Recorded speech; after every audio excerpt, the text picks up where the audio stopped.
አብርሃም ደግሞ እግዚአብሔርን ፈልጎ ነው ወደ እግዚአብሔር ድምፁን ያሰማው። እግዚአብሔር እንዲናገረው እውነት እንዲገለጥለት ነው የፈለገው አብርሃም። እግዚአብሔር ደግሞ ለአብርሃም እውነት ሊገልጥለት የፈለገው መጀመሪያ ከካራን እንዲወጣ ነው። ለምን ቢባል በካራን እግዚአብሔር አይታወቅም። በካራን እግዚአብሔር አይመለክም። በካራን ቅዱስ የሚባለው ስሙ አይታወቅም። በታራ ቤት እግዚአብሔርን የሚያገለግሉ ሰዎች የሉ። እግዚአብሔርን የሚያውቁ ሰዎች የሉ። ለእግዚአብሔር እጃቸውን ከፍ አድርገው አንደበታቸውን ዘለግ አድርገው የሚያመሰግኑ ሰዎች የሉ። ስለዚህ እግዚአብሔር ከዚህ እንዲወጣ ነው የመጀመሪያ የፈለገው። ያቺ ካራን የገሃነመ እሳት ምሳሌ ናት። ያቺ ካራን የኃጢአት ምሳሌ ናት። አስባችሁታል? አብርሃም ከዚያ በፊት አምላኩ እግዚአብሔርን አያውቅ። ስለ እግዚአብሔር እንዴት መዘመር ማመስገን እንዳለበት አያውቅ።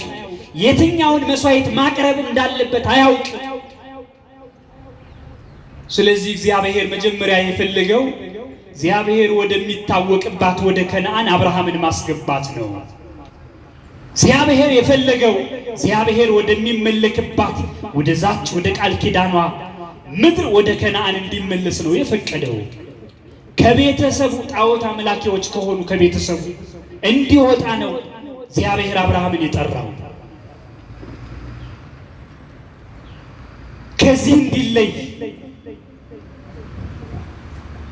አብርሃም የእግዚአብሔር ድምፅ ሰማና ወዲያው ጨርቄን ማቄን ሳይል ወደ ኋላ ሳይመለስ ጓዙን ሳይሸክፍ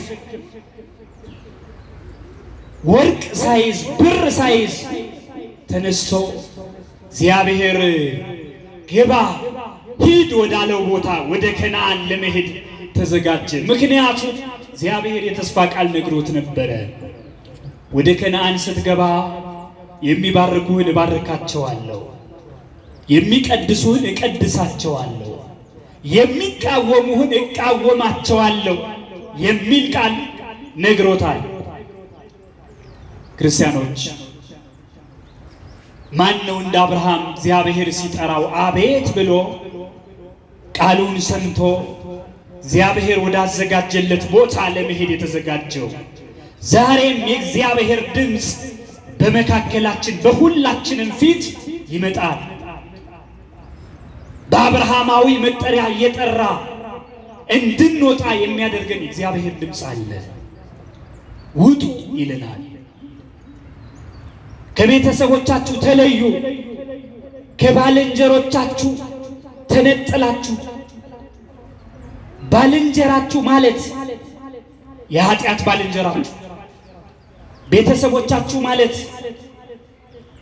በክፋት በምቀኝነት በተንኮል ቤተሰብ ያደረጓችሁ። ዛሬ በዚህ አውድ በሁላችንም መካከል ዛሬ በዘመናችን ክፋት ቤተሰብ ያደረገው አለ። በዘመናችን ጥላቻ ገንዘብ ያደረገው፣ በጥላቻነት የሚኖር ጥላቻ ቤተሰቡ የሆነ አባቱ የሆነ ጣዖት ማምለክ ባህሉ የሆነ ሰው አለ። ክርስቲያኖች ጣዖት በቤታችን የለም። ምንድነው ጣዖት? ሐሜት ጣዖት አልሆነብንም። መነቃቀፍ፣ በተለይ በዚህ ዘመን ነቀፌታ እጅግ በዝቷል። ብዙ ነው፣ ነቃፊው ብዙ ነው። ወንድም በወንድም ላይ ጣቱን ይቀስራል። አንዱ ስለሌላው በጥላቻ ይነሳል። ፈራጅ ነው። መጽሐፍ አትፍረዱ ይፈረድባችኋል ነው የሚለው። እኛ ግን ፈራጆች ነን። እርስ በራሳችን እንገፋፋለን።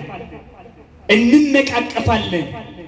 የጥላቻ፣ የዘረኝነት፣ የክፋት፣ የወንጀል፣ የኃጢአት ጣዖት በቤታችን አስቀምጠን ነው የምንንቀሳቀሰው። ከፍተናል፣ ተስፋ ቆርጠናል። ይሄ ቤተሰባችን ሆኗል። በዚህ ዘመን ተስፋ ያልቆረጠ ማን አለ? ተስፋ የምንቆርጥበት ብዙ ምክንያት አለ። በዚያ ተስፋ ቆርጠናል። ይሄ ጣዖታችን ነው ክርስቲያኖች። ይሄ